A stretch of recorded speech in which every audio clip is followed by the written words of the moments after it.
Ser podcast.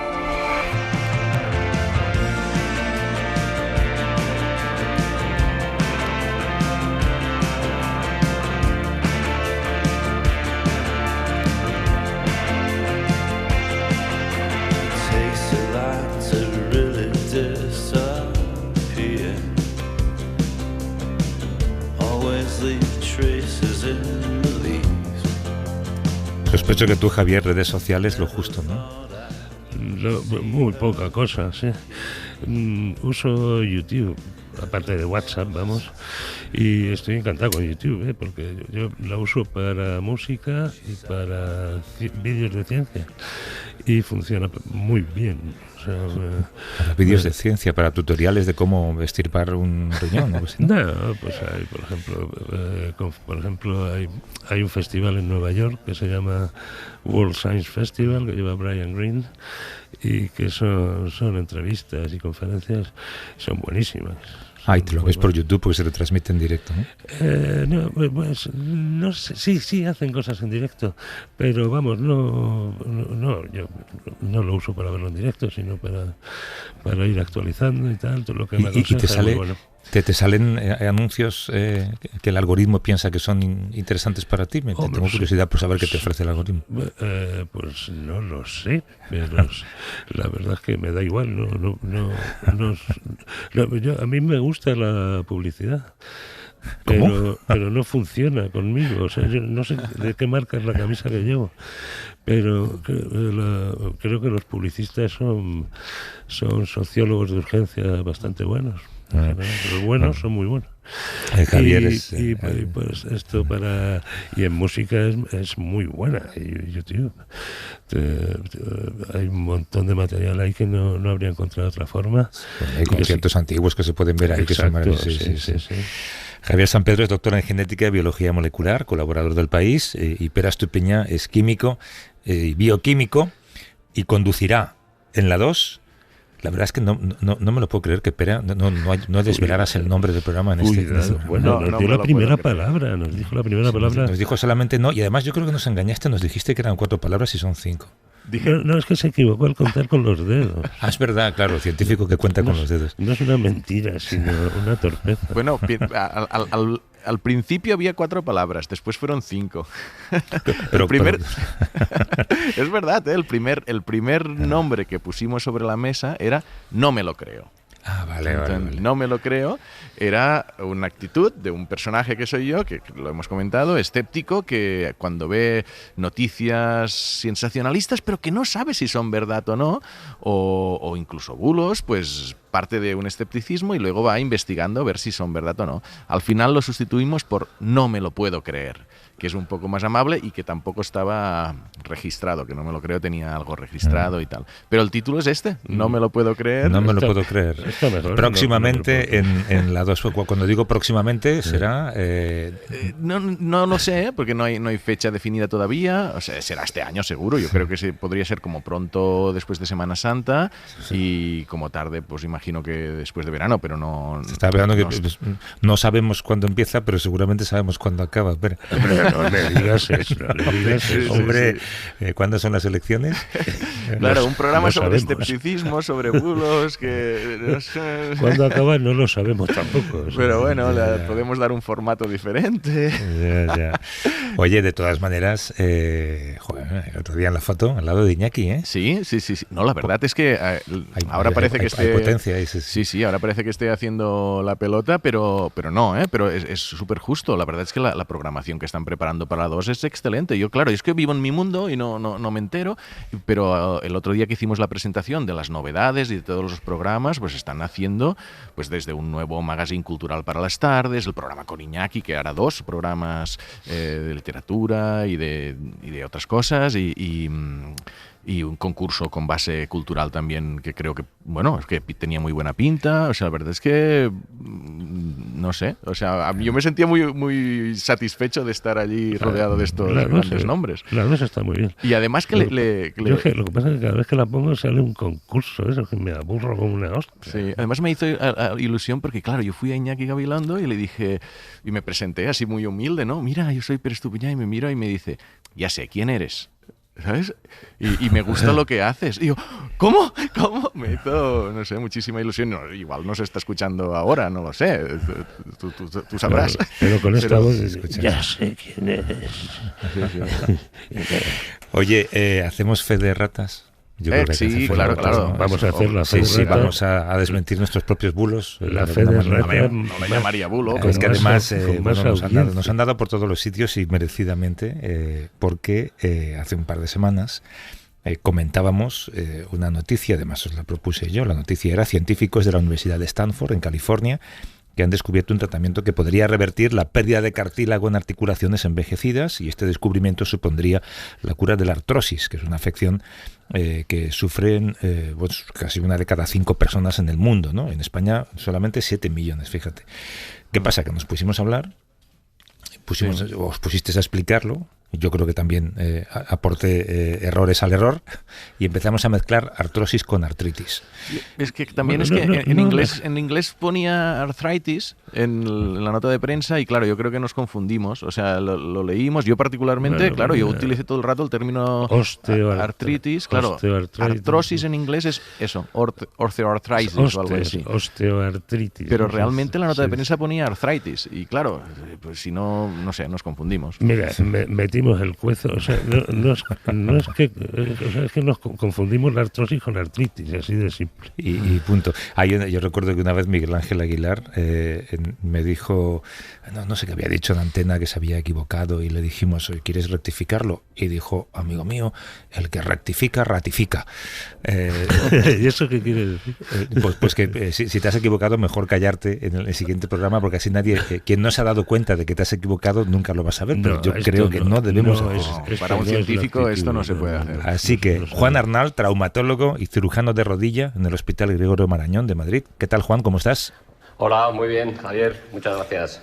Explícanos lo primero para primero de traumatología, al que nos vamos a apuntar la semana que viene. ¿Cuál es la diferencia entre la artrosis y la artritis? Pues mira, la confusión que hablabais, que ibais bien encaminados, es muy frecuente, porque sin llegar a ser un anglicismo, usar la palabra artritis para referirse a artrosis va un poco por lo que estabais hablando, lo que decía Pérez. Mira, la artrosis es mucho más frecuente, mucho más prevalente, y sobre todo con el aumento de la esperanza de vida, que la artritis. La artrosis es sinónimo de degeneración, ¿de acuerdo? Mientras que la artritis es un ataque activo por parte del sistema inmune a la articulación. Es decir, la artritis es casi sinónimo, si lo usamos bien usado, de enfermedades autoinmunes, mientras que artrosis es degeneración. ¿Qué ocurre? Pues que en el idioma vehicular nuestro, que es el inglés para la ciencia, pues la palabra artrosis no existe, no tiene esa parte del griego osis, degeneración. Ellos, como bien decíais, usan la palabra osteoarthritis, que de hecho muchas veces quitan el prefijo, se acaba quedando artritis, y por ser mucho más prevalente la artrosis que estas enfermedades inflamatorias o autoinmunes, pues casi se usa como un sinónimo, de ahí la confusión. Y ellos específicamente, cuando quieren señalar a estas enfermedades autoinmunes, pues usan 2 palabras, que es artritis inflamatoria. Artritis inflamatoria, que sería mucho más, claro, ayudaría a no cometer el error que cometimos nosotros. Oye, y sobre la noticia, Juan, decíamos que esos científicos han descubierto en ratones, de momento, el mecanismo molecular que causa el deterioro del cartílago. Eso es. ¿Es tan esperanzador como sonaba? Lo es, a ver, por una parte lo es, pero tenemos que tener en cuenta que muchas veces en medicina nuevo es sinónimo de bueno, y pasado un tiempo no lo es tanto, es decir, tienden a decaer las cosas. Mira, hay que tener un dato que yo estos días he leído, es que de cada, más o menos aproximadamente, a modo de estimación, de cada 100 ideas prometedoras, como pueden ser esta, solo unas 10 aproximadamente llegan a la fase ya en humanos, a la fase preclínica que se llama. Y de estas, solo la mitad acaban en algo real, en un fármaco, es decir, que obviamente es una buena noticia. De hecho es muy interesante cómo lo han hecho, porque cambia la forma de intentar estudiar la artrosis, que casi todos los estudios previos van más a la célula madre, a intentar digamos replantar el cartílago, y intenta conservar esas células, eso es, y hacerlas rejuvenecer. Estos también iban a las células madre, lo que pasa es que por chiripa un poco Sí. Han encontrado un resultado. Van a una señal. Las células, el envejecimiento en el cartílago es más bien por un mecanismo, más que una necrosis, que es una muerte por el microambiente donde estás, es más una muerte programada propia de cada individuo, que llamamos, la palabra es apoptosis. Y esa muerte programada es un flujo de señales entre las que influyen muchas moléculas, unas citoquinas, y el fármaco va con una de esas señales. Interrumpe ese fenómeno natural de la autodestrucción que tendría la célula, haciéndola incluso revertir.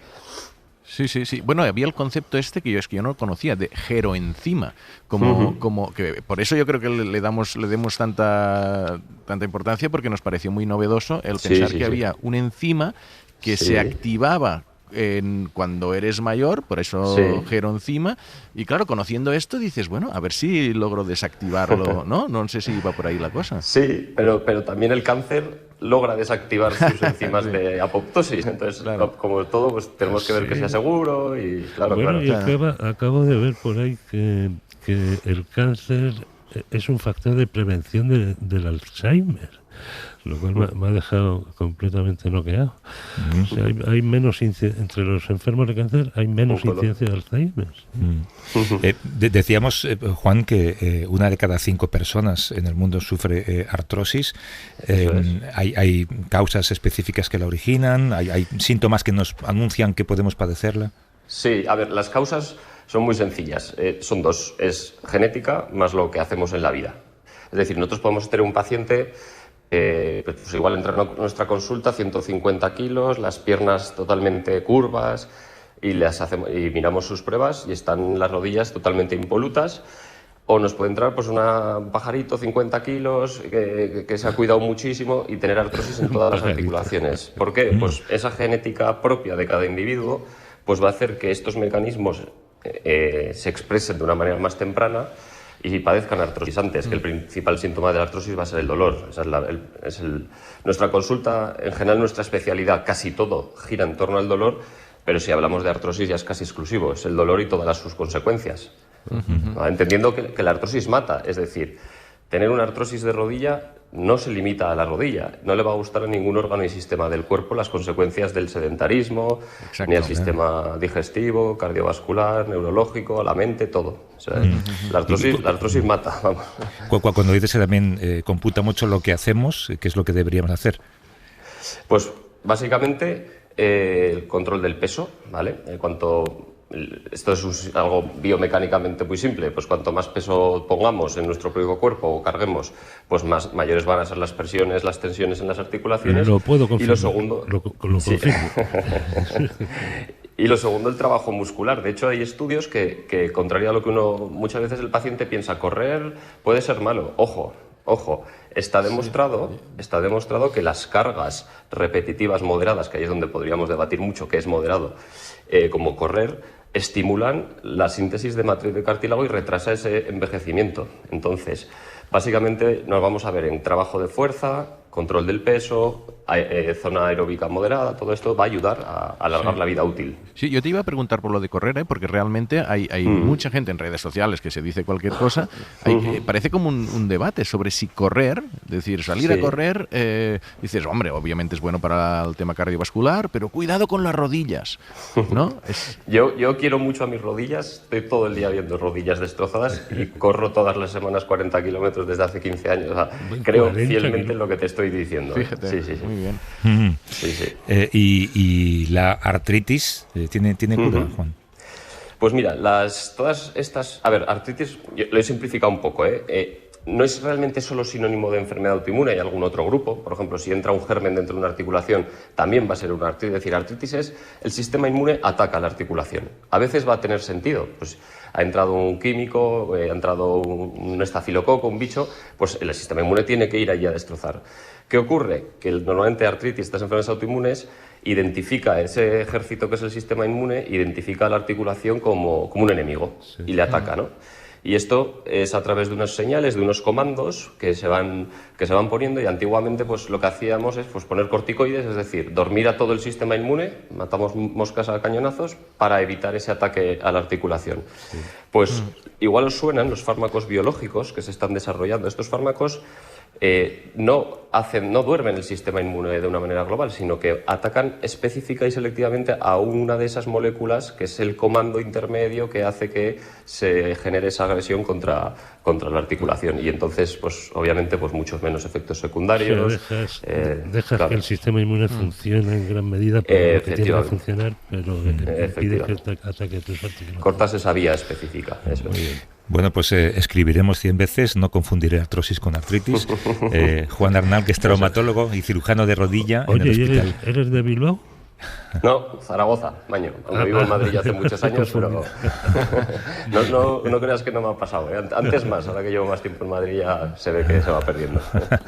En el Hospital Gregorio Marañón, en Madrid. Gracias, Juan, por resolvernos esto. Un abrazo fuerte. Buena mañana. Oye, hablando antes, fíjate, tú decías que tu programa se va a dedicar a no solamente a desmontar bulos, pero también a poner en cuestión supuestos avances científicos que a veces se publican de manera precipitada. Y esta semana, bueno, pues ha habido esta polémica con Mariano Barbacid, ¿no?, que convocó a los medios para presentar esos resultados muy prometedores de un experimento en el que habían curado de cáncer de páncreas a 45 ratones, ¿no? No sé cómo habéis contemplado todo esto vosotros. Bueno, yo creo que ha habido una exageración. A mí me enviaron un mensaje por si considerábamos útil escribirlo y respondí, lo podría leer después, ¿no? Que en ratones, lo que ha dicho el traumatólogo anterior, o sea que seguro que Barbacid es un gran científico, eso sin duda, pero que es dar falsas esperanzas. Y no es lo mismo, es como que en divulgación científica y en la ciencia tenemos una especie de dogma que no es lo mismo decir que tendremos robots ayudándonos en casa, que puede ser una exageración que es inocua, o que podremos predecir el clima, ordenadores cuánticos, o el clima al minuto, es inocuo, pero claro, si tú sales en El Hormiguero o sales en otro lado diciendo que no lo dice Barbacid, pero sí lo dice la empresa que tiene detrás. Es que aquí es complicado porque hay un conflicto de intereses.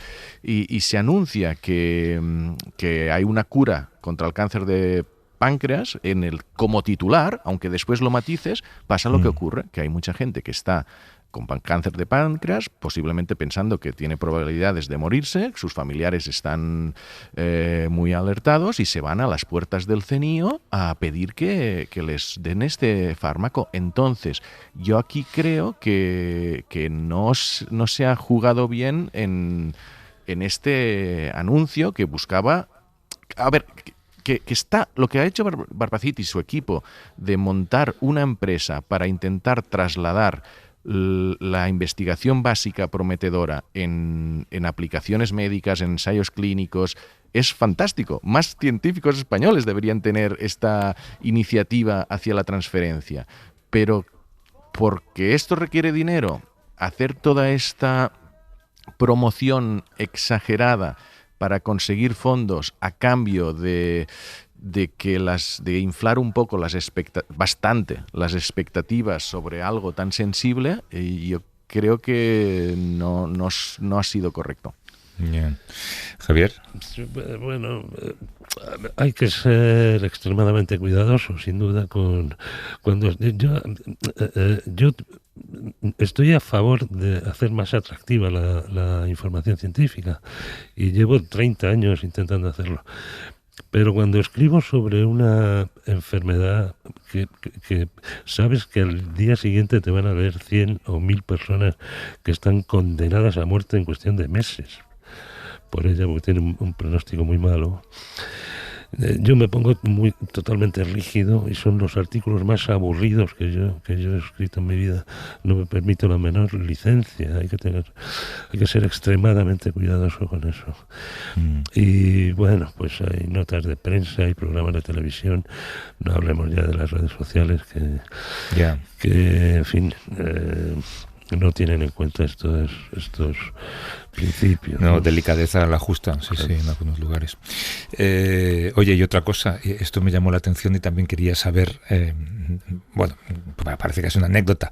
Hay una cosa que se llama el reloj del juicio final o el reloj del apocalipsis, se llama de diferentes maneras. Es un boletín que realizan una asociación de científicos atómicos y en ese grupo hay 8 premios Nobel, no estamos hablando de gente que se reúne en un bar. Sí. Y tiene una especie de minutero, en este caso ya segundero, simbólico, que señala cuándo será el final del planeta. Y lo han adelantado. Dicen que por culpa del cambio climático, la carrera nuclear, los riesgos que plantea la inteligencia artificial, lo han adelantado. Y las autocracias, ¿no? Que exacto, sí, mencionan de pasada a Trump también, ¿no? Básicamente dicen que nos quedan 85 segundos imaginarios para el fin del mundo. Sí, esto es una iniciativa del movimiento del año 47 empezó esto, justo acabada la Segunda Guerra Mundial y con los ecos de Hiroshima y Nagasaki todavía sonando. Y aún así estamos peor ahora. Sí. Aún así estamos peor ahora, sí. El reloj no mide nada objetivo, ¿no? Todos estos indicadores son arbitrarios, incuantificables, y esta iniciativa lo que pretendía los científicos asustados, realmente el propio Einstein, el propio Oppenheimer, los propios científicos que Oppenheimer fue quien dirigió el proyecto Manhattan. Se asustaron cuando vieron que su país estaba dispuesto a usar la bomba, ¿no? Y que las armas nucleares iban a proliferar. Se pasaron a la concienciación social y política contra el uso armamentístico de la energía nuclear, ¿no? Y bueno, este reloj no quiere decir nada, solo pretende ser. Hablábamos antes de marketing científico, ¿no? Pues es un poco lo mismo. Lo que pasa es que en este caso no estás dando esperanzas a nadie, sino quitándoselas a todos, ¿no? Y bueno, pues ojalá esto tenga impacto. 85 segundos para el día del juicio final. Da tiempo a poco, Toca dar un paseo por el Hospital de la Princesa en Madrid, en compañía de nuestro médico de cabecera, nuestro nefrólogo particular, Borja Quiroga, con nuestra compañera Beatriz Nogal. Hola, Borja. Beatriz, ¿qué Buenos tal? días, ¿Cómo estás? Muy bien, bienvenida. Gracias por recibirme en vuestra casa. ¿Tu primera vez? Sí, ¿Aquí? me ¿En el estreno. Hospital de la Princesa? Sí, estoy muy contenta. ¿Qué Bueno, vamos pues a ver? hoy vamos a ver un servicio que es muy especial. Para mí es un servicio muy importante al que muchas veces ni la población ni los propios médicos yo creo que le damos la trascendencia que tiene. Y es la geriatría. La geriatría, que es una especialidad como tal, pero que ya te digo que tiene mucha más trascendencia en el día a día de lo que parece así a simple vista, ¿no? La estadística que te podría dar es que aproximadamente el 25% de la población tiene ya más de 65 años. Tenemos una pirámide poblacional invertida. Y muchos de estos pacientes necesitan un manejo específico. Igual que los niños necesitan el manejo de un pediatra, pues los pacientes ancianos necesitan el tratamiento, el manejo de un geriatra como tal. Ahora seguro que nuestro invitado nos lo va a contar de primera mano, ¿no? Que es el jefe de geriatría de este hospital, que se llama Víctor Loarte, y vamos a subir a hablar con él. Pues vamos a saludarle, si te Vamos parece. allá, nos vamos a subir a su planta, que si no me equivoco es la 9ª, y él nos está esperando en su despacho. Vamos por aquí. Hola, Víctor, ¿qué tal? ¿Qué tal? Buenos días. Mucho gusto. Gracias por recibirme. Bueno, gracias por la visita. Mira, tomar asiento, por favor. Víctor, me venía ahora contando Borja mientras subíamos que en este hospital tenéis el área de salud más envejecida de Europa, o sea que sois una de las piezas más importantes del hospital. ¿A cuántos pacientes veis diariamente o no sé, al año? Cuando vine a este hospital, pues me informé de toda la base de datos según el Instituto Nacional de Estadística, y hablaban que las personas que son mayores de 65 años en esta área en concreto era más del 20%. Wow. Y esto está por encima de la media respecto a otras áreas sanitarias de la Comunidad de Madrid, y de hecho a nivel de España y a nivel mundial es una zona donde concentra mucha población de pacientes mayores. Uh-huh. Y una curiosidad, a ver, ¿por dónde empieza el servicio de geriatría? Una persona llega a consulta y en función de qué patologías se le derivan a geriatría. Por ejemplo, todos los pacientes que ingresan a traumatología con fractura de cadera y que sean mayores de 75 años ingresan a geriatría, pero a traumatología, pero están llevados también por la parte de un especialista en geriatría.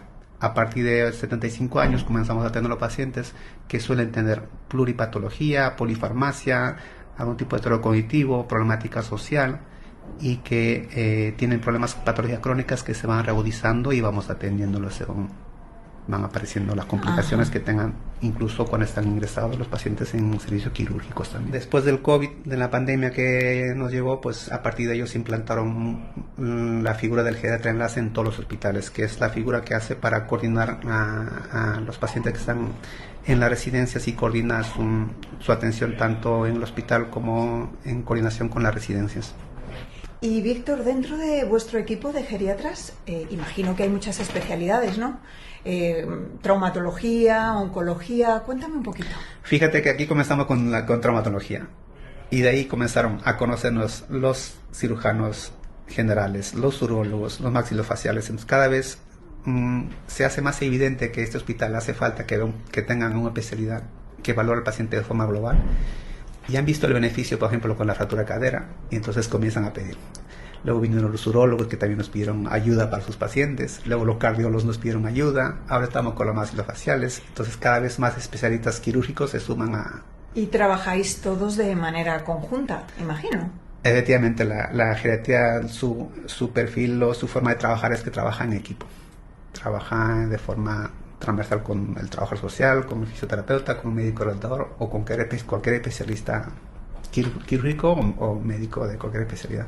Tenéis una especialidad muy bonita, como por ejemplo, no sé, la pediatría, porque imagino que muchos de los pacientes que vienen a consulta, pues además de deciros, me duele aquí, me duele allá, haréis con ellos incluso hasta de psicólogos, ¿no?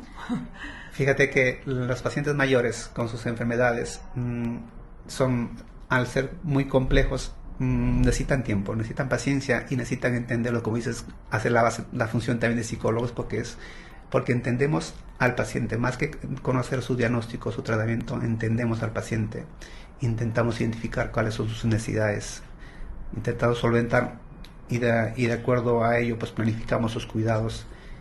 Es decir, la geriatría usa una herramienta que se llama la valoración geriátrica integral, que valora al paciente de forma global. No solo la parte de su enfermedad, sino también la parte mental, la parte social. Y cuando vienen a consulta y les tenéis delante, en esas conversaciones que tenéis, imagino que también detectaréis pues problemas como soledad. Debe haber mucha soledad, ¿no? En esta zona en concreto yo lo he detectado muchísimo.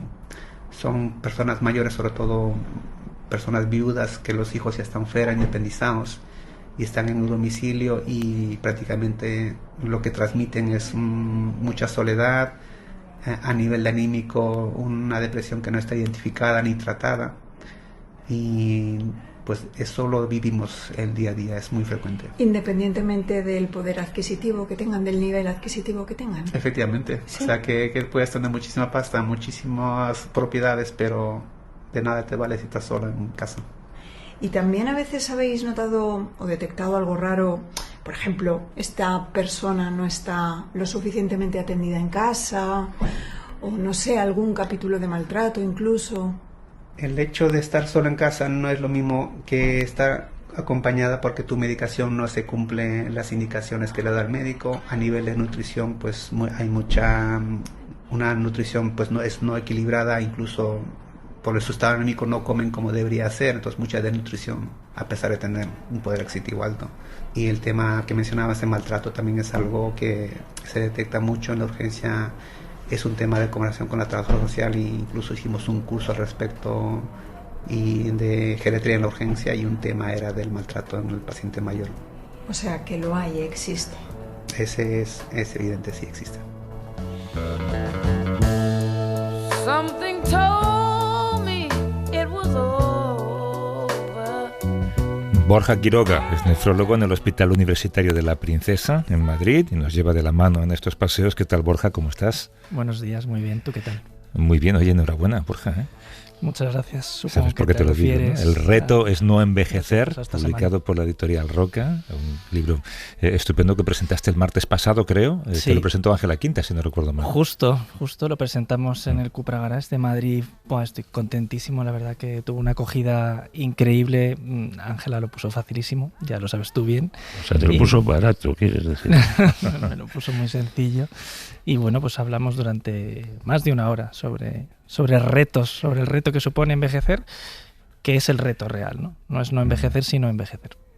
O envejecer bien, ¿no? Es un poco lo que decía también antes el traumatólogo, ¿no? Hay maneras de conseguir que esas rodillas duren más años. Claro, pero para mí eso no es que cese el envejecimiento, que es un proceso fisiológico y natural. Es que lo que cesa es la enfermedad. Lo que tenemos que hacer es poner medidas para que nuestros órganos no enfermen. El envejecimiento es un concepto que está definido científicamente por una cosa que se llama senescencia, y esto es que nuestras células, que acostumbradas a dividirse desde que nacemos para reparar tejidos, dejan de hacerlo y se convierten en células senescentes. Estas células senescentes se quedan en partes de determinados órganos quietecitas, sin función, sin dividirse, que sería lo interesante para reparar tejidos, pero tampoco tienen función y se quedan, como digo, ahí apartaditas, generando una situación de inflamación. Y eso es lo que nos hace envejecer, ¿no? El envejecimiento es un proceso inflamatorio y podemos limitarlo de alguna manera, pero en realidad lo que tenemos que conseguir es, como digo, dejar de enfermar por cosas por las que enfermamos por perder nuestros hábitos en el día a día, ¿no? Y en el reto es no envejecer precisamente hablamos de eso, de sencillísimas medidas que podemos aplicar todos los días para ser un 1% cada día más sanos, menos enfermos. Bueno, y además estamos en el lugar para conseguirlo, ¿no? La mitad de la población española tiene más de 45 años y a mí hay un dato que me ha llamado mucho la atención, y es que en el año 2050 los 2 lugares de Europa con la población más envejecida serán Asturias y Castilla y León, lo cual significa que algo hacemos bien, pero tenemos que prepararnos para esa pirámide poblacional. Claro, nos tenemos que preparar para esa pirámide poblacional invertida, y sí, claro que hacemos cosas bien. En España tenemos unos hábitos que son bastante saludables, aunque los estamos perdiendo cada vez más. Yo sé que de esto hablamos muchísimo, pero esas por ejemplo, máquinas de vending, claro, esas bolsas de Doritos, Pero también el 15% de los adolescentes tienen un sedentarismo total, no hacen nada de ejercicio físico. O sea, ya no solo es la alimentación, que sí, que se ha perdido, es que son nuestros hábitos en el día a día que nos hacen dormir peor, no hacer nada de ejercicio, tener obesidad, por supuesto alimentarnos peor, y todo eso impacta en el envejecimiento. Y esto son hábitos al final que tenemos que ir modificando, y en el libro lo que proponemos justo son este tipo de medidas, ¿no? Sencillos cambios en el día a día que nos hacen envejecer un poquito menos. ¿10.000 pasos? Pues mira, yo es que lo de poner números... Es que sí, 10.000 pasos esto, es... Sí, claro, sí lo sé. Pero 10.000 pasos es lo mismo para ti que para un paciente geriátrico, ya que vamos a hablar hoy de eso, que tiene 97 años. Yo creo que lo que no hay que poner es límites, y lo que hay que ponerse son objetivos cada día, y cada persona es diferente, evidentemente, y tú, cuando hablamos del ejercicio físico, 10.000 pasos, 150 minutos, 90 minutos de fuerza a la semana, para todos. No, es que hay gente que puede hacer más, con más peso, menos peso, ¿no? Por eso hay que profundizar un poco en cada uno mismo. Pero 10.000 pasos está estupendo para todos. Esto es en el libro, digo, el reto es no envejecer, y espero que estés preparado, Borja, para una cola en la feria del libro de gente que te dice, mira, Borja, lea Vivir. Bueno, es que no tengo ninguna duda del impacto que ha tenido que yo esté aquí en todo esto, claro que sí. Sí. No, pero es un libro muy recomendable. Nos acompaña Leocadio Rodríguez Mañas, que es jefe del servicio de geriatría en el Hospital Universitario de Getafe, en Madrid. ¿Qué tal, Leocadio? ¿Cómo estás? Hola, muy buenos días. Un placer estar con vosotros otra vez. Me llamaba la atención una cosa que ha dicho antes el otro geriatra, y era, él decía, no, cuando un paciente entra, por ejemplo, en urgencias con un cáncer, con algo de traumatología, nos llaman a nosotros a partir de los 75 años. ¿Por qué 75 y no 70, 80 o 76? Bueno, esa es muy buena pregunta. Básicamente por capacidad de dar respuesta a la demanda. Teóricamente, a la hora de afrontar los retos asistenciales en cualquier sistema de salud, también en el español, pues lo que uno puede hacer es morir de éxito. Lo ideal sería ver por encima de los 65-70 años, pero con las plantillas que ahora tienen los servicios de geriatría, pues nos veríamos absolutamente inundados. Eso varía en cada país, varía incluso los criterios de atención de un paciente por geriatría en vez de por otra especialidad. Pues en Inglaterra, que es donde más desarrollada está la especialidad, ellos en muchos sitios han decidido un criterio puramente de edad. Creo que le preguntabas tú, dice, en el reportaje, ¿y cuál es el flujo? Y entonces Víctor contaba En Inglaterra, por ejemplo, si usted tiene más de 75, 80 años, es la diferencia, le ve geriatría, tenga lo que tenga de enfermedad médica. Aquí todavía estamos un poco intentando que la geriatría sea asumida por nuestros sistemas de salud. En Madrid y en Castilla-La Mancha somos muy afortunados, pero hay comunidades autónomas en España donde el geriatra es una rara avis. Pues, pero 65 años, yo tengo algún compañero que tiene 65 yo años. Mismo, yo mismo, yo estoy diciendo 70. El problema es y de hecho ahora lo que están floreciendo son lo que se llaman unidades de longevidad saludable o longevidad exitosa.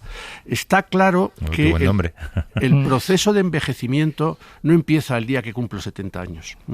Otra cosa es que se manifieste claramente a partir de los 70-75 años. Me preguntabas el por qué los 75. Probablemente porque a esa edad los mecanismos de compensación y de defensa empiezan ya a no ser capaz de compensar como debiera compensar o como se compensaba hasta entonces pequeños problemas que existen en el día a día.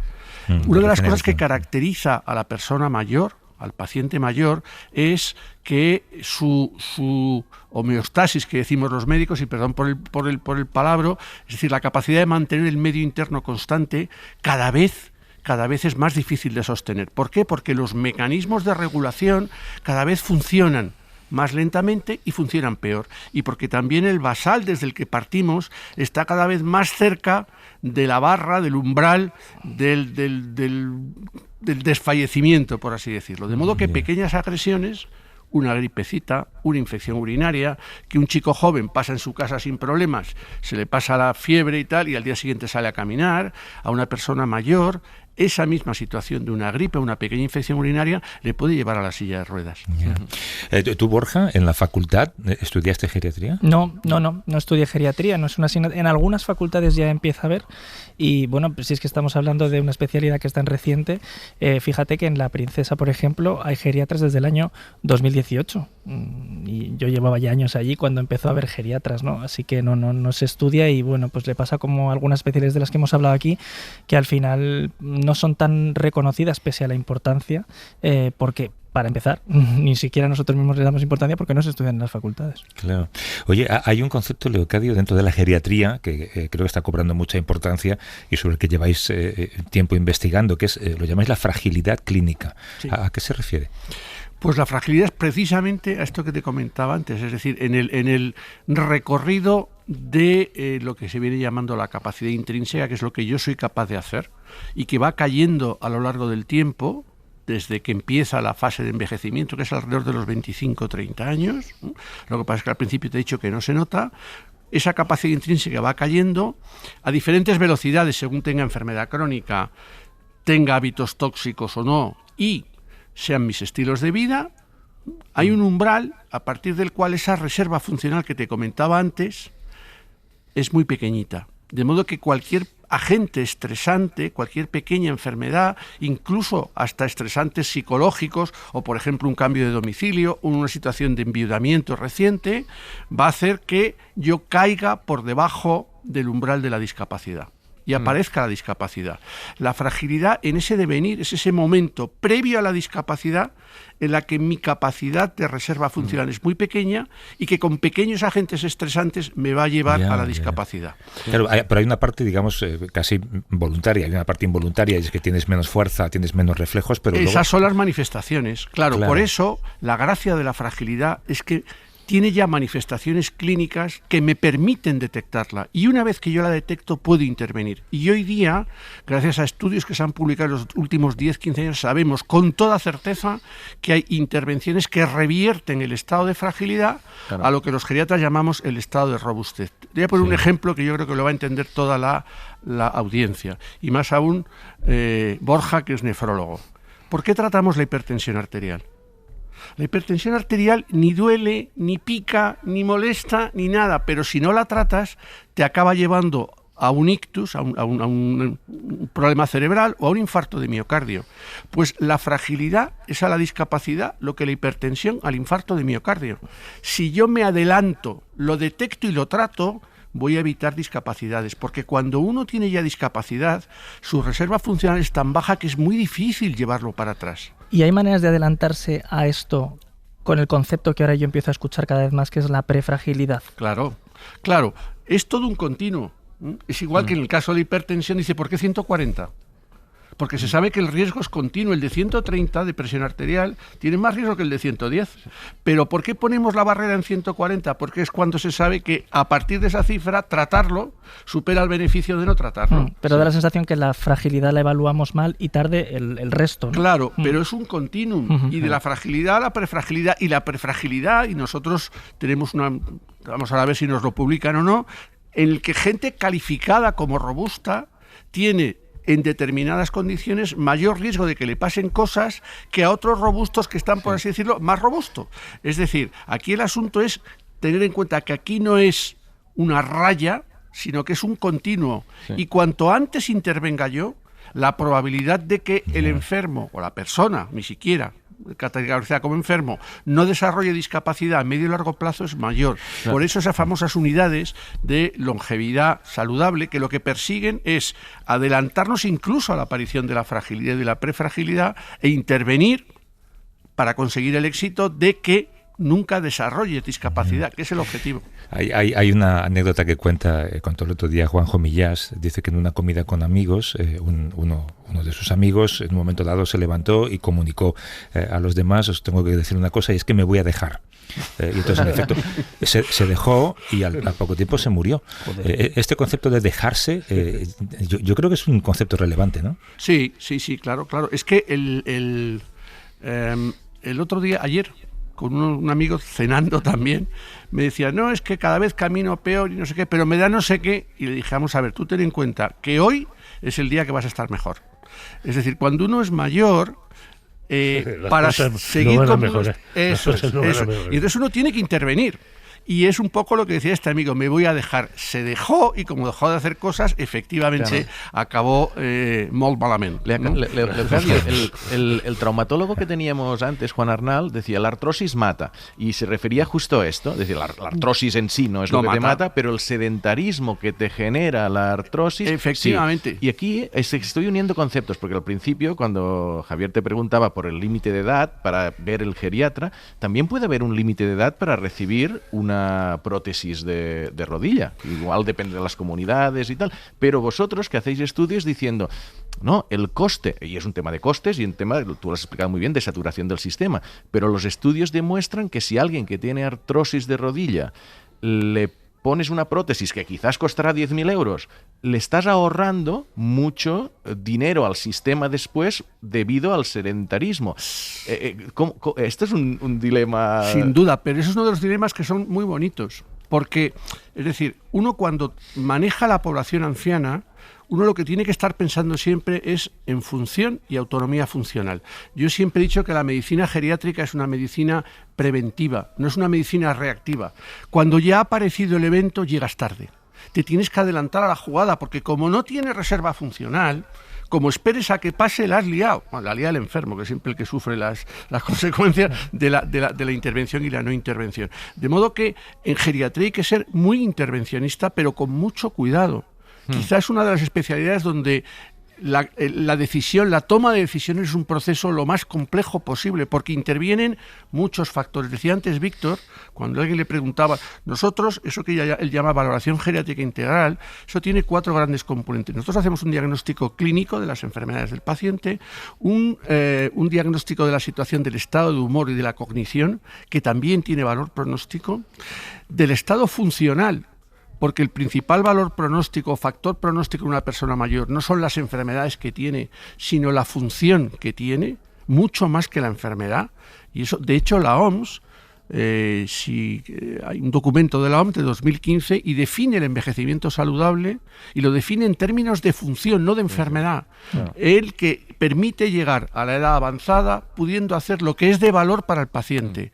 Es decir, es muy dialéctica esta definición. Tú puedes tener 10 enfermedades, que si sigues haciendo lo que te apetece hacer, tú eres un viejo sano. Y la cuarta condición es el aspecto social, grado de convivencia, acceso a servicios. Con todo eso, el geriatra decide. Y no hemos hablado nada hasta ahora de fármacos, que a mí es una cosa que la verdad que estoy un poco obsesionado con esto. Nos dedicamos mucho a poner muchos fármacos, todos son muy buenos, todos valen para todo, a veces no comprobamos ni las interacciones, pero a mí es evidente, en la práctica clínica lo vemos todos los días, eso impacta en la fragilidad. ¿Te parece que vuestra función en esta evaluación geriátrica de los pacientes tiene más que ver con prescribir o con deprescribir, con quitar fármacos que interaccionan, que generan fragilidad, que generan condicionantes? Mira, esa es una pregunta muy, muy bonita y muy interesante. Nosotros hace 2 o 3 años publicamos en una revista de mucho prestigio el tema del manejo de los fármacos en los pacientes con diabetes mayores.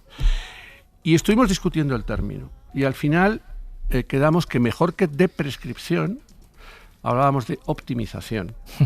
¿Por qué? Porque la persona mayor se producen las 3 cosas de mala praxis, por así decirlo. Hay un exceso de medicación, hay también un defecto de medicación para tratar algunas cosas, y luego hay también un mal uso de los medicamentos. Eso es lo que los americanos llaman el undertreatment, overtreatment y mistreatment. Se producen las 3 cosas. Por tanto, hay veces que habrá que subir la dosis. No es infrecuente, yo estoy harto, cuando veía más enfermos, de tener fármacos para el colesterol a una dosis ínfima. O fármacos para el tratamiento antidepresivo que empiezas a titular, empiezas a dosificar y te quedas en la dosis más baja, pero luego no se lo quitas. Con lo cual, y al revés, gente que tiene 8, 10, 12, 14 fármacos, que el uno se contrarresta con el otro, interacciona, todas esas cosas. De hecho, hay un trabajo muy bonito que dice, a mí me parece exagerado, ¿no?, pero que aproximadamente detrás del 35-40% de los ingresos hospitalarios de personas mayores hay un problema de secundarismo de los fármacos. A mí me parece muy exagerado. Por interacciones. Todo muy útil de saber en un país que dentro de 20-25 años seremos un país en el que 1 de cada 3 personas tendrán 65 o más años. Eso es. Leocadio Rodríguez Mañas, que es geriatra, jefe de servicio de geriatría del Hospital de Getafe en Madrid. Gracias por acercarte al estudio, Leocadio, un abrazo. Muchas gracias a vosotros por invitarme. Suerte con todo. Borja Quiroga, nefrólogo en el Hospital de la Princesa. Te esperamos en 2 semanas y suerte con El reto es no envejecer, ya en su librería más cercana. Muchísimas gracias. Sí. Pere Estupiñán, suerte con No me lo puedo creer. Ese es el programa, ¿no? Se llama así. No me lo puedo creer. No te he preguntado si te gustaba o no, no me he atrevido. Y yo me voy a dejar. Y tú te das. Hasta luego, Javi. Hasta luego.